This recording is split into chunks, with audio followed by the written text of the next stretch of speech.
Get ready. 10 seconds. 5 seconds. Start.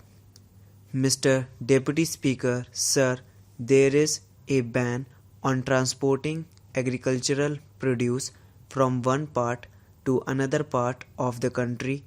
During the last session, the Honorable Minister had announced that this ban will be lifted, but it has not been done till now. The farmers are unable to take their produce to any part of the country. As a result of total neglect towards agriculture, the allocation given to this field has decreased from 4% to 3% in the annual plan outlay. The allocation for National Bank for Agriculture and Rural Development is going down in every annual plan in comparison to the annual plan of 1992-93. Similarly, only 6% amount has been provided for loans and electricity. There has been no considerable increase in it in the last year.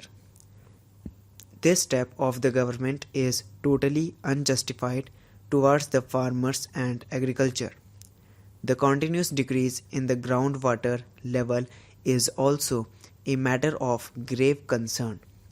Ever since the Congress party has come to power, there has been 10% difference between the estimated capacity and actual utilization of irrigation potential. If this gap had been filled, it would have increased the food grain production.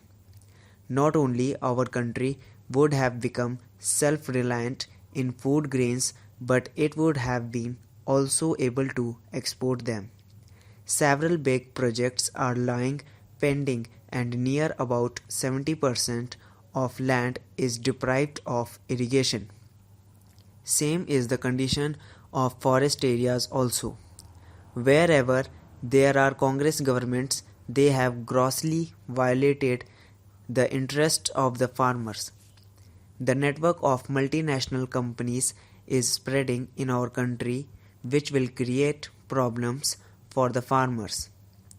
Their interests are being mortgaged in the hands of foreign powers. Due to this reason, the country is becoming dependent on others and it can jeopardize our political and social freedom. Mr. Deputy Speaker, sir, it is bad luck that our farmers are not organized today.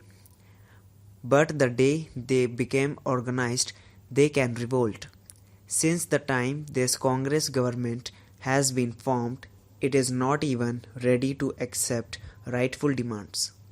Unless such activities as sabotage, economic blockade and ghero are adopted, the government is not able to understand the problem.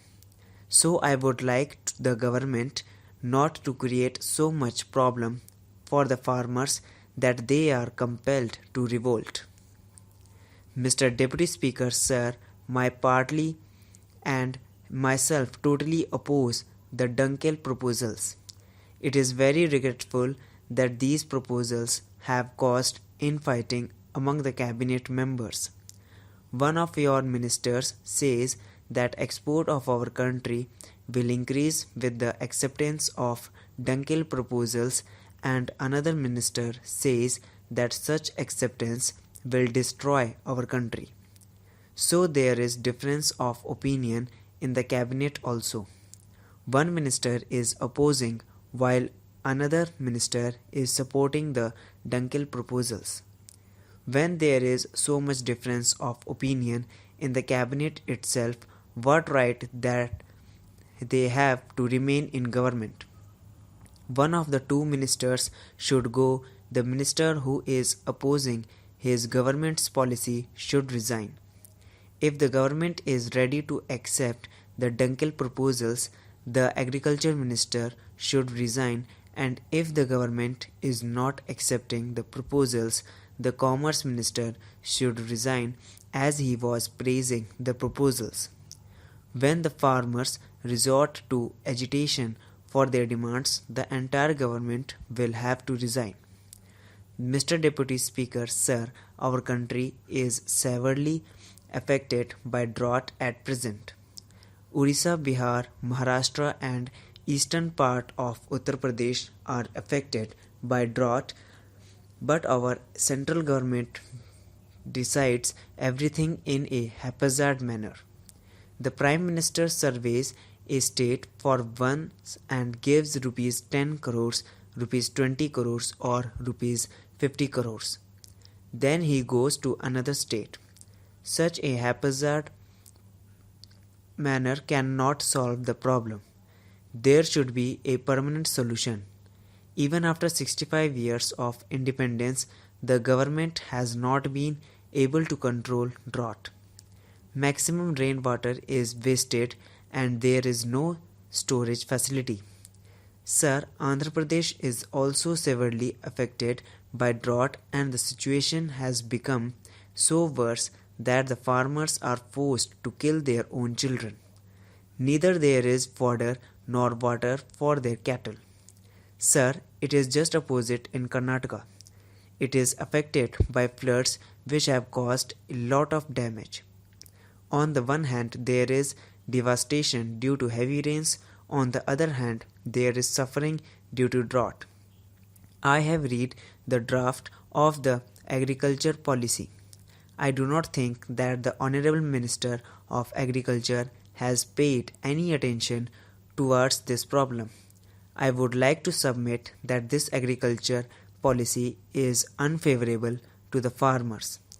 No facilities are being provided to them and agricultural inputs are being made costlier. Injustice is being done to them. 80% of the population of this country are cultivators and the government should think about their welfare. If this is not done, then 80% population will resort to agitation, as I have said earlier also.